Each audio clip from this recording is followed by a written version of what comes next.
A very good morning to all you students. Once again, we are coming to introduce a new topic of class 12 business studies. You know very well, in the last few videos, we discussed the element of marketing mix. You know very well, the whole marketing mix classified into the four elements, into the four category, that is a product mix, price mix, place mix, and promotion mix. So, you know very well, in the last video, we discussed the first element of marketing mix, that is a product mix. In the product mix, we discussed the important components of product mix like a branding, packaging, and labeling. And after discussion the topic of branding, labeling, and packaging, now we will move to the second element of marketing mix, that is a price mix. In the last video, we discussed what is pricing. You know very well, pricing is a process of determining the price of a product. Price of a product refers to the amount of money that the consumer has to pay to obtain a product from the market. यानी pricing एक ऐसा process है जिसके through हम किसी product की price को decide करते हैं, और जो प्रोडक्ट के प्राइस होती है वो एक ऐसे अमाउंट को डिनोट करता है जिसे कस्टमर को उस प्रोडक्ट को ख़रीदने के लिए, उस प्रोडक्ट को पाने के लिए पे करना पड़ता है. And the pricing is very important component for the regulator of demand. ये भी हमने समझा था लास्ट वीडियो में कि क्यों प्राइस जो है वो रेगुलेटर ऑफ डिमांड होता है. Because of as per the law of demand, you know very well, there is an inverse relationship between the price and demand. If the price of the product is increased, so demand of the particular product will decline, and when the price of the product is decreased, then in such case the demand of the particular product will be increased. So the pricing is a very important part for any firm to determine the demand of a particular product. And when we are talking about the perfect competition, so perfect competition, and under the perfect competition, most firms compete with each other on the basis of price factor. यानी कि अगर हम perfect competition की बात करें जहाँ पे large number of buyer and seller होते हैं, तो वहाँ पर प्राइस एक ऐसा फैक्टर है जिससे एक दूसरे को बीट किया जा सकता है, क्योंकि जहाँ पे large number of buyer and seller हैं तो वहाँ इस बात की कंपटीशन होती है किसी प्रोडक्ट को परचेज या सेल करने से पहले कि उस प्रोडक्ट का प्राइस क्या होगा, क्योंकि प्राइस ही जनरली उस प्रोडक्ट की डिमांड एंड सप्लाई को डिटरमाइन करता है और परचेजिंग पावर को, कस्टमर के परचेजिंग पावर को इंक्रीज और डिक्रीज करता है. So after the discussing the price term related to the pricing under the price mix, as well as we also discussed in the last video, that is the important component of the price mix. When we are talking about the price mix, so you can see that there are basically few component of the price mix, that is a price range, profit margin, discount to be offered, credit terms, and price strategies and policies. As well as in the last video, we discussed the first factor of affecting the price determination. When we are talking about the factors affecting the price determination, यानी जब हम किसी particular product की price को decide करते हैं तो कौन सा ऐसा फैक्टर है जो प्रोडक्ट को की प्राइस को इफेक्ट करता है, जिसमें सबसे पहला पॉइंट था the product cost, which also discuss in the last video. So now we will move to the second factor affecting the price determination, that is the utility and demand. You know very well what is utility. Utility means the satisfaction, power of satisfaction, and the demand is also create the price of the product. So the second element which influence the price of the demand, that is a utility and demand. So let's we discuss the today's topic. It is necessary to anticipate the utility and demand of a product while fixing the price. If a product is offering high utility, one can easily charge high price from the customer. यानी कि अगर किसी product की utility सबसे ज़्यादा होती है, यानी उसका सेटिस्फेक्शन पावर ज़्यादा होता है, सो सिचुएशन में वी कैन फाइंड दैट कि उस प्रोडक्ट के लिए कस्टमर हाई प्राइस देने को भी तैयार होता है. यानी कि अगर किसी प्रोडक्ट की यूटिलिटी हाई है तो कस्टमर से हम उसकी हाई प्राइस रिकवर कर सकते हैं. Where if utility is low, अगर किसी प्रोडक्ट की यूटिलिटी लो है तो one can not be charge high price for such product, यानी उसके लिए कस्टमर हाई प्राइस देने के लिए प्रिपेयर या एग्री नहीं होता है. सो द यूटिलिटी के कॉन्सेप्ट में देखें the power of satisfaction, so we can say that if any product have a higher utility, so we can charge a higher price from the customer. But when the utility of the product is low, so the customer cannot be pay higher price for a such product. On the other hand, if the demand is elastic, price should be set at a lower, and if the demand is less elastic or inelastic, price cannot be set at a higher level. ये भी याद रखिएगा, अगर किसी product की price जो है, demand जो है वो इलास्टिक है, ये आपने इलास्टिसिटी ऑफ डिमांड में पढ़ा होगा, इलास्टिसिटी ऑफ डिमांड में पढ़ा होगा कि डिमांड अगर इलास्टिक होती है तो उसका प्राइस सबसे लोअर लेवल में होता है, यानी जब किसी प्रोडक्ट के प्राइस के घटने बढ़ने से ही उसके डिमांड पे ज़्यादा इफेक्ट पड़ता है, तो उसे हम इलास्टिक डिमांड कहते हैं। यानी प्राइस में थोड़ा बहुत चेंज हुआ तो डिमांड भी बहुत ज़्यादा चेंज हो जाती है। सो सिचुएशन में हमें प्राइस को कम रखना पड़ता है। लेकिन अगर डिमांड लेस इलास्टिक है, इनइलास्टिक है, यानी प्राइस के चेंज होने से डिमांड पे ज़्यादा इफेक्ट नहीं पड़ता, तो उस सिचुएशन में हम प्राइस ज़्यादा से ज़्यादा चार्ज कर सकते हैं। यानी अगर किसी प्रोडक्ट के प्राइस के चेंज होने से उसकी डिमांड पे ज़्यादा चेंज होता है तो उस प्रोडक्ट के लिए हम ज़्यादा प्राइस चार्ज नहीं कर सकते या उस प्रोडक्ट के प्राइस में ज़्यादा चेंजेस नहीं कर सकते।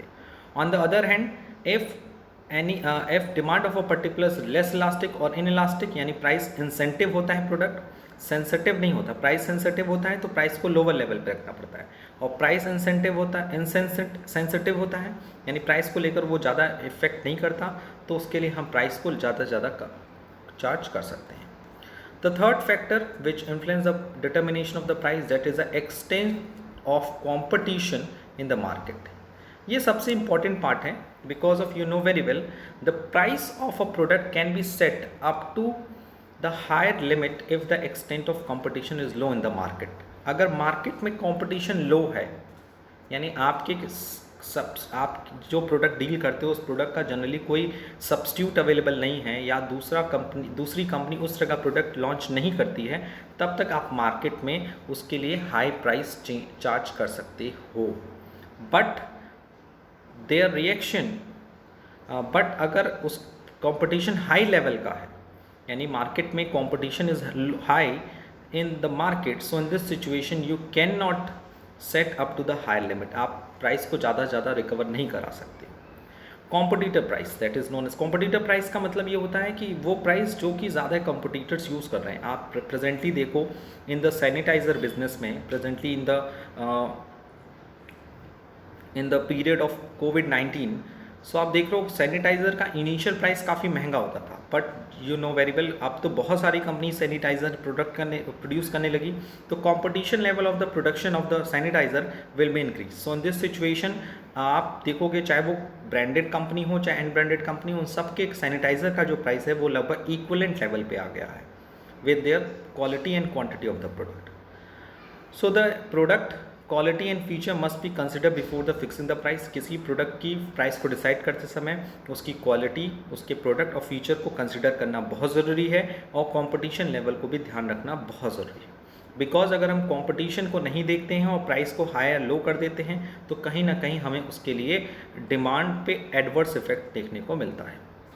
The fourth element which influence the price of the product, that is the government and legal regulation. ये जनरली बनाया गया है गवर्नमेंट की तरफ से to protect the interest of general public. The government has all the right to control the price of various product and services by including the product in category of essential commodities. ये याद रखिएगा कि product ने government ने अपने legal regulations में उनके पास ये राइट होता है कि वो प्रोडक्ट के प्राइस को कंट्रोल कर सकते हैं जो प्रोडक्ट एसेंशियल कमोडिटीज़ में आता था। यू नो वेरी वेल, जब कोविड-19 की स्टार्टिंग हुई थी तो गवर्नमेंट ने मास्क एंड सैनिटाइज़र को एसेंशियल कमोडिटीज़ की कैटेगरी में डाल दिया था। सो सिचुएशन में आपने ये देखा था कि जो सैनिटाइज़र और मास्क की जो इनिशियल प्राइस थी वो थोड़ी महंगी थी, लेकिन जैसे ही गवर्नमेंट ने उसको एसेंशियल कमोडिटीज़ में डाल दिया, अनिवार्य जिसे कह सकते हैं प्रोडक्ट में डाल दिया, तो उसकी प्राइस काफ़ी रूप से कंट्रोल देखने को मिली। पहले लोग मनमाने तरीके से मास्क और सैनिटाइज़र के प्राइस कवर अप कराते थे, but today you can see that the most of the companies sell their mask and sanitiser at the optimum price. यानी जनरली सारी कंपनीज का लगभग सेम होगा वो प्राइस, क्वालिटी एंड क्वांटिटी के बेसिस पे। बट अभी रिसेंटली ये न्यूज़ मिल रही है कि शायद मास्क एंड सैनिटाइज़र को एसेंशियल कमोडिटी से हटा दिया गया है, तो उसका इफेक्ट भी इन फ्यूचर में आपको देखने को मिलेगा। But presently you can see that and understand this topic कि गवर्नमेंट भी क्या कर सकती है, किसी भी प्रोडक्ट एंड सर्विसेज के प्राइस को कंट्रोल कर सकती है, specially for the essential commodities. क्योंकि नो वेरी वेल कुछ इसेंशियल कमोडिटीज़ होती हैं जिसको लोग कंज्यूम करते हैं, जो आपके फूड, शेल्टर एंड क्लॉथ में आते हैं।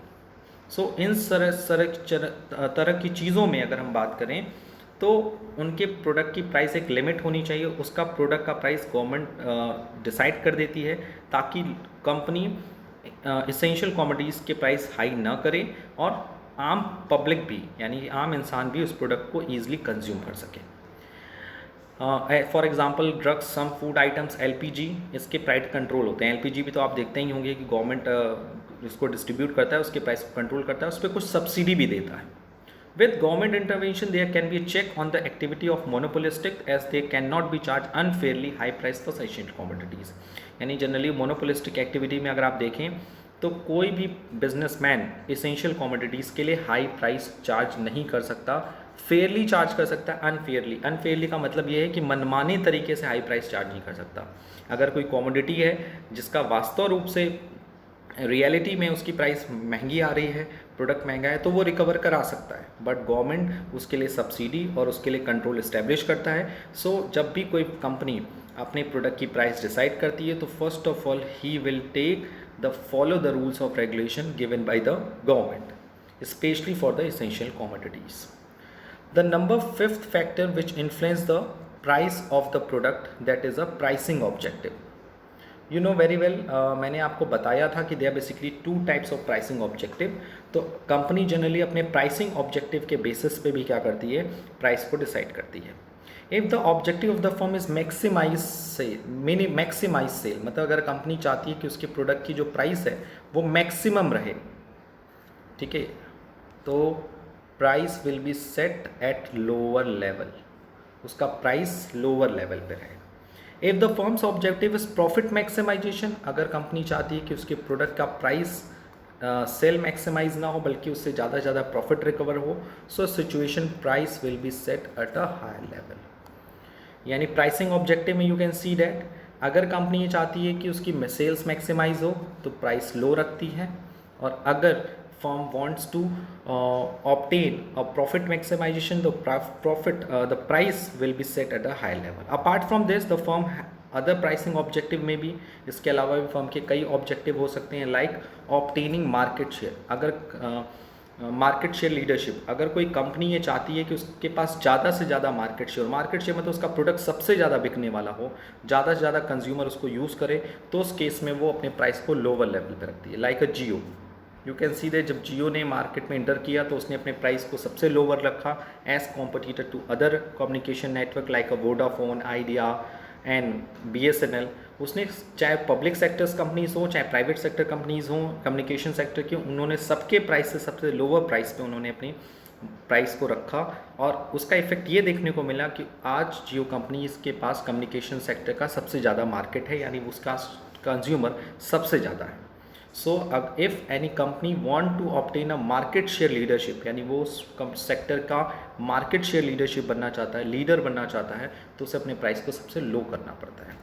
Where as surviving in the competitive market, अगर कोई कंपनी चाहती है कि वो कॉम्पिटिटिव मार्केट में, जहाँ जनरली कैसा इन्वायरमेंट है, दैट परफेक्ट कॉम्पिटिशन मार्केट है, जहाँ there is a number of buyer and seller, तो अगर वहाँ उस तरह के मार्केट में अगर कोई कंपनी या फर्म अपने आप को सर्वाइव करना चाहती है, survival you know very well कि अपने फिक्स कॉस्ट को बियर करना चाहती है, तो उस सिचुएशन में कंपनी क्या करती है, अपने प्राइस को भी क्या कर सकती है, लोअर लेवल्स पे रख सकती है। So in surviving in competitive market by setting price at lower level in order to face intense competition efficiently. And number third is for attaining product quality leadership. यहाँ प्रोडक्ट की quality पे बात हो रहा है, यानी अगर कोई कंपनी चाहती है कि उसका प्रोडक्ट क्वालिटी पे लीडरशिप रहे, यानी कि मार्केट शेयर पे लीडर ना रहे बट कि उसके प्रोडक्ट की क्वालिटी अच्छी रहे, so higher price are set to cover high quality, यानी वो अपने प्रोडक्ट की हायर क्वालिटी के लिए हायर प्राइस को सेट कर सकती है। क्योंकि यू नो वेरी वेल, अगर if any company wants to attain a product quality leadership in this situation, company pay the higher cost and as well as he pay the cost of research and development, और उसके लिए वो research and development के भी cost bear करती है. That's why company अपने product के लिए हाई प्राइस कवर अप करा सकती है. So they are basically, you know very well, the marketing के कॉन्सेप्ट में अगर देखा जाए प्राइस को फोकस करके, तो company can be set price of their product on the basis of pricing objective. The first objective is sales maximization. In this situation, company takes low price. If company wants to profit maximization, so in this situation company recovers the high prices of their products. If company wants to become a market leader, so he will charge a low price. If company wants to survive in a competitive market, so in this situation company setting price at lower level. And if company wants to attain a product quality leadership, so in this situation company charge high price to cover high quality. So you can see that the fifth factor which influence the price of the product. And number 6 is marketing method use, which is a very important factor which influence the price of a particular product. The price of a product also gets affected by various techniques and method of marketing used to promote the product. If a company is using intensive advertising to promote the sale of the product, it will charge high price. Marketing method means अगर company अपने product को sale करने के लिए बहुत ही high techniques and methods को use करती है, इट मीन्स इंटेंसिव एडवर्टाइजिंग, यानी उसके लिए एडवर्टाइजिंग हाई लेवल पे कराती है, तो उस केस में वो हाई प्राइस चार्ज कर सकती है. आप देखते होंगे जनरली जिस प्रोडक्ट का सबसे ज़्यादा एडवर्टाइजमेंट चाहे न्यूज़पेपर में आए चाहे टेलीविज़न में आए, जब आप उसको पब्लिक में जाते हो खरीदने के लिए, तो generally you will pay higher price and compare to the other product. Other marketing method which affect the price of the product is a type of packaging, distribution system, salesman employed, customer support system. ये भी बहुत important part है. That is कि अगर marketing method में देखें तो we can see that कि कंपनी के जो प्राइस हैं वो जनरली उसकी पैकेजिंग पे, अगर कोई प्रोडक्ट की पैकेजिंग बहुत इफेक्टिव है, बहुत कॉस्टली है, तो वहाँ उस प्रोडक्ट की प्राइस हाई होती है. डिस्ट्रीब्यूशन सिस्टम अगर काफ़ी बड़ा होता है, distribution system means company consumer के पास प्रोडक्ट कई लेयर में वापस आता है, कई लेयर से उनके पास आता है. लाइक पहले मैन्युफैक्चरर्स को मैन्युफैक्चर करता है, देयर आफ्टर प्रोडक्ट जाता है होलसेलर के पास, होलसेलर से रिटेलर के पास, रिटेलर्स के बाद एजेंट्स के पास, फिर एजेंट्स के बाद वो कहाँ जाता है, किसके पास जाता है, कंज्यूमर के पास. तो इन दिस सिचुएशन जब डिस्ट्रीब्यूशन सिस्टम प्रोडक्ट का काफ़ी लंबा होता है, काफ़ी बड़ा होता है, सो इन सिचुएशन में प्राइस ज़्यादा चार्ज किया जाता है. As well as salesman employed, अगर कंपनी किसी प्रोडक्ट को सेल करने के लिए सेल्समैन ज़्यादा से ज़्यादा अपॉइंट करती है, तो सिचुएशन में वो प्राइस ज़्यादा चार्ज कर सकती है. And customer support service is also very important factor which influence the price of the product.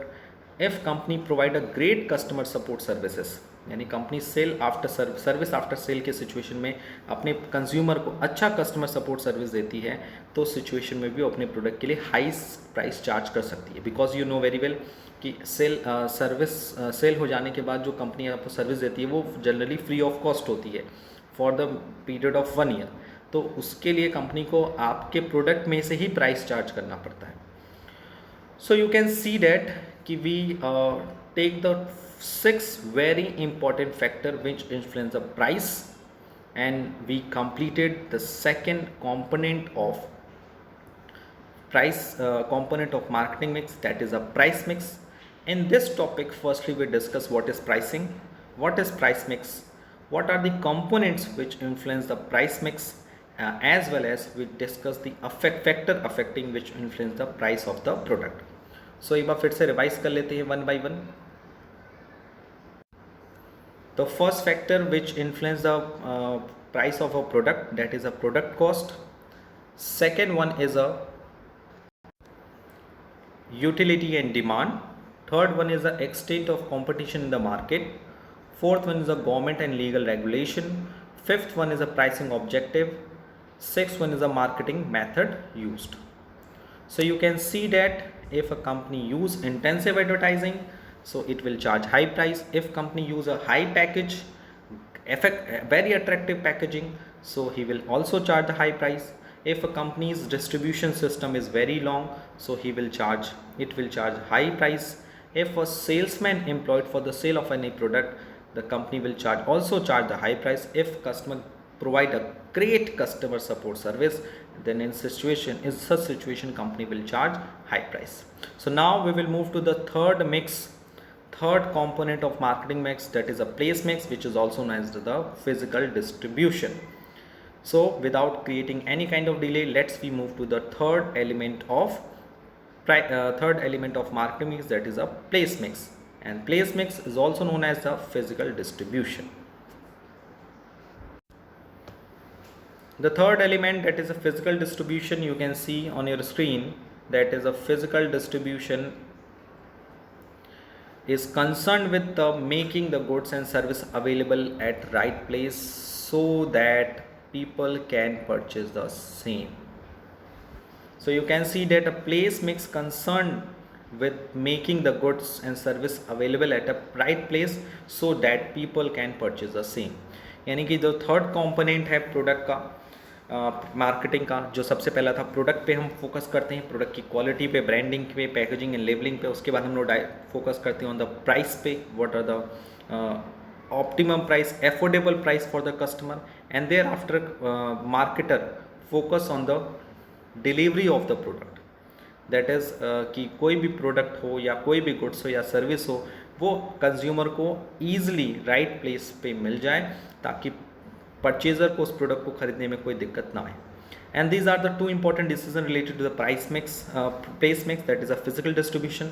अगर हम फिजिकल डिस्ट्रीब्यूशन की बात करें या प्लेस मिक्स की बात करें तो बेसिकली दो डिसीजन ऐसे हैं जो कि हम इसमें कंसिडर करते हैं. The first one is a channel of distribution, second is the physical movement of goods. Okay, so when we are talking about the place mix, तो प्लेस मिक्स में क्या होता है, हम ये डिसाइड करते हैं, ये एक इफेक्टिव सिस्टम डिसाइड करते हैं जिसके थ्रू हम प्रोडक्ट एंड सर्विसेज को राइट प्लेस पे अवेलेबल करा सकें ताकि कस्टमर ईजिली उस गुड्स को परचेस कर सके. इसमें हम दो चीज़ें इंक्लूड करते हैं. The first one is the channel of distribution and second one is the physical movement of goods. So one by one we will discuss the first component of place mix and thereafter we discuss the second component of place mix. The first component of place mix, that is a channel of distribution.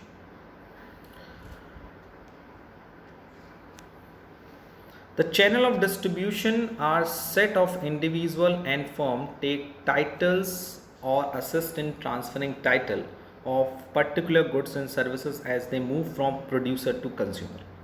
यानी channel of distribution एक ऐसा set है individuals का या firm का जो क्या करता है, किसी भी गुड्स एंड सर्विसेज की टाइटल को ट्रांसफ़र करता है. कहाँ से कहाँ तक?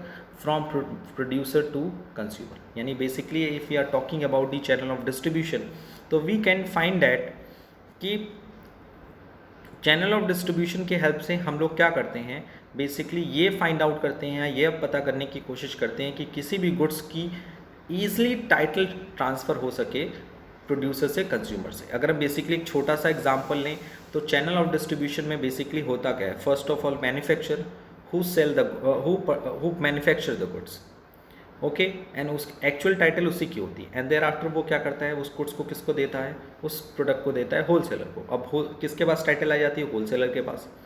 होलसेलर उसकी प्राइस किसको पे कर देता है, मैन्युफैक्चरर को. देयर आफ्टर मैन्युफैक्चरर से किसके पास जाता है, एजेंट्स के पास. एजेंट्स के पास अब टाइटल जाती है, वो पैसा दे देता है होलसेलर को. एजेंट्स क्या करता है, फिर आफ्टर छोटे छोटे रिटेलर्स को गुड्स प्रोवाइड करता है, प्रोडक्ट प्रोवाइड करता है, और अब टाइटल किसकी हो जाती है, रिटेलर की. एंड नाउ रिटेलर क्या करता है, एट द एंड उस गुड्स को सेल करता है टू द कंज्यूमर, और फाइनली वो टाइटल, जो गुड्स की टाइटल है या सर्विस की टाइटल है, वो किसके पास पहुंच जाती है, कंज्यूमर के पास, और कंज्यूमर उसके लिए होलसेल रिटेलर्स को पे कर देता है. अब रही बात जो उसमें पूरे कॉम्पोनेंट्स हैं, like manufacturer, wholesaler, retailer, agents, उनका क्या रोल है, तो उनका रोल यही है कि दे विल अर्न प्रॉफिट, क्योंकि होलसेलर मैन्युफैक्चर को मैन्युफैक्चरिंग कॉस्ट प्रोवाइड करता है, फिर होलसेलर उसमें अपना थोड़ा सा प्रॉफिट ऐड करके एजेंट्स को देता है, एजेंट्स फिर अपनी प्रॉफिट ऐड करके रिटेलर को देता है, रिटेलर दे आफ्टर अपनी प्रॉफिट ऐड करके इसको देता है, कंज्यूमर को देता है. So you can see that channel of distribution is set of the individual and firm. Individual and firm का एक सेट होता है जो टाइटल को टेक करते हैं और फिर उस टाइटल को ट्रांसफ़र करते हैं. कहाँ से कहाँ तक, from manufacturers to consumer, from producer to customer. It refers to a team of merchant agents and business institution that combine physical movement and title movement of the product. यानी ये channel of distribution generally combination होता है physical movement and title movement of the product, यानी कि इसमें हम product को न सिर्फ फिजिकली मूवमेंट कराते हैं बट कि टाइटली मूवमेंट भी कराते हैं. यू कैन सी डैट कि होलसेलर के पास पहले टाइटल था, फिर देयर आफ्टर टाइटल एजेंट्स के पास गया, फिर उसके पास किसके पास गया, रिटेलर्स के पास गया, रिटेलर ने कंज्यूमर को दे दिया. उसी तरह से फिजिकल मूवमेंट भी होता है प्रोडक्ट का. अगर हम टाइटल दे रहे हैं तो साथ साथ प्रोडक्ट भी तो देंगे. Suppose you are a wholesaler, तो अगर आप मैन्युफैक्चर से कोई गुड्स लोगे, सपोज अगर आपने मैन्युफैक्चर से लैपटॉप लिया, जो मैन्युफैक्चरिंग करते हैं लार्ज नंबर ऑफ, आपने 50 लैपटॉप्स उससे परचेस कर लिए, तो अब सिर्फ लैपटॉप की ओनरशिप या टाइटल आपके पास नहीं आई बल्कि उसका फिजिकल मूवमेंट भी हुआ, यानी लैपटॉप अब आपके पास आ गया. अब 50 में से आप कुछ लैपटॉप्स एजेंट 1 को दिया, कुछ लैपटॉप्स एजेंट 2 को दिया, तो वहाँ देखो लैपटॉप भी आप दोगे एज वेल उसकी ओनरशिप भी आप उसको प्रोवाइड करोगे. So this is a place mix. You can see that what is place mix. So place mix are included a two important decision, that is first one is a channel of distribution and number second is a physical movement of goods. So what are the function of the channel of distribution? So you can see that the channel of distribution are set of the individual and firm that take title and transferring title of particular goods and services as they move from producer to consumer, and it includes manufacturer, wholesaler, retailer, agents, merchants, business institution, and very other important points is channel of distribution combine physical movement and title movement of the product. यानी कि channel of distribution से न सिर्फ हम product का physical movement कराते हैं as well as उसका टाइटल मूवमेंट भी कराते हैं.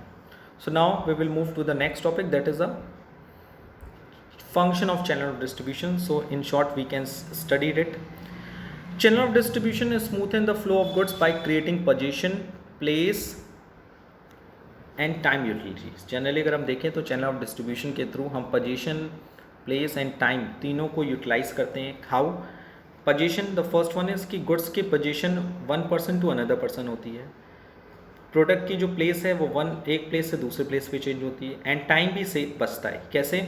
कि अगर हम डायरेक्ट मैन्युफैक्चर से गुड्स लेंगे तो you can see that goods produce कहाँ हो रहा है, गुजरात में, और हम हैं कहाँ, वाराणसी में. तो how can we obtain such product from the Gujarat?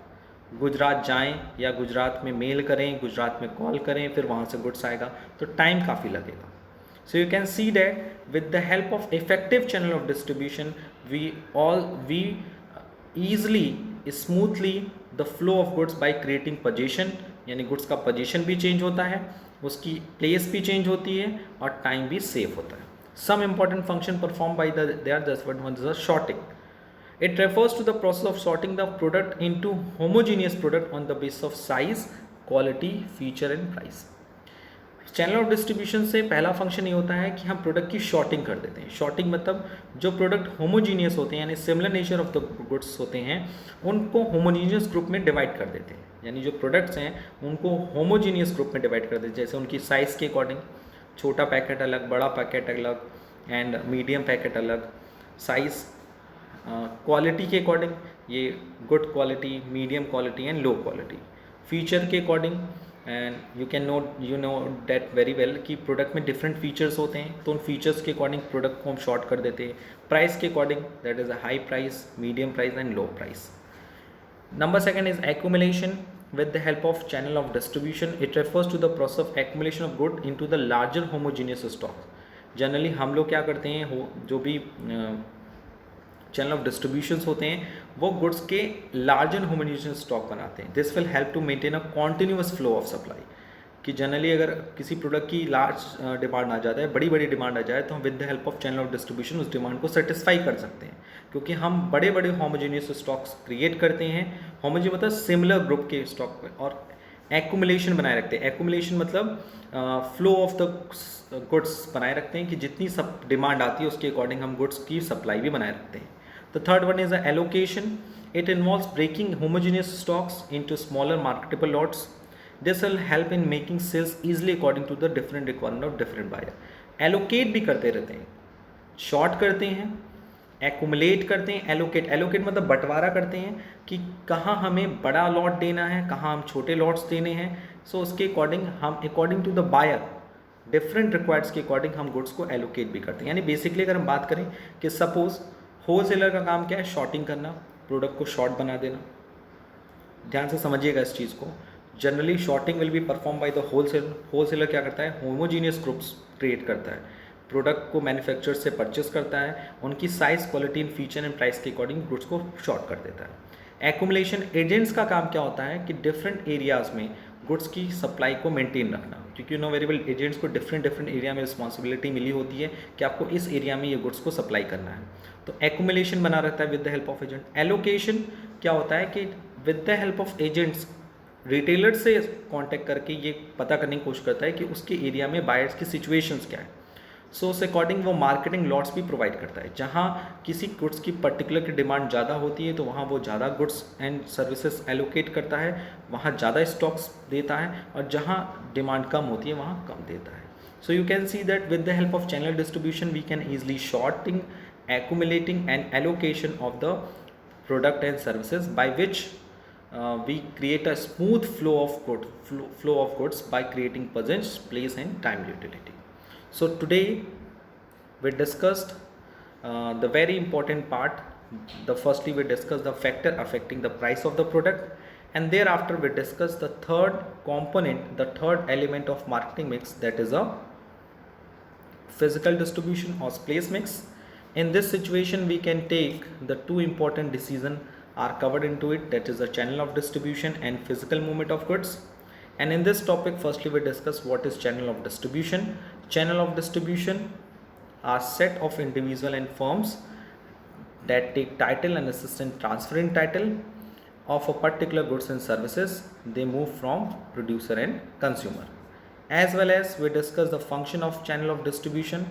The whole function of channel of distribution categorized into three categories, that is shorting, accumulation and allocation. Shorting means product into the homogeneous group. Accumulation means accumulation of goods into large and homogeneous stock. And allocation means breaking homogeneous stock into smaller, यानी बड़े बड़े जो stocks create होते हैं उनको छोटे छोटे टुकड़ों में बांटना मार्केटिंग लॉट्स में, और जिस एरिया में जितनी डिमांड्स हैं उस अकॉर्डिंग डिफरेंट रिक्वायरमेंट्स के अकॉर्डिंग में डिफरेंट बायर्स के जो डिफरेंट रिक्वायरमेंट्स है उसके अकॉर्डिंग उसकी सप्लाई बनाना, उसको एलोकेट करना. So in the next video we will come to the types and levels of the distribution channel. So I hope today we cleared all the topics very easily. So आज के लिए इतना ही. Thank you. Thanks a lot.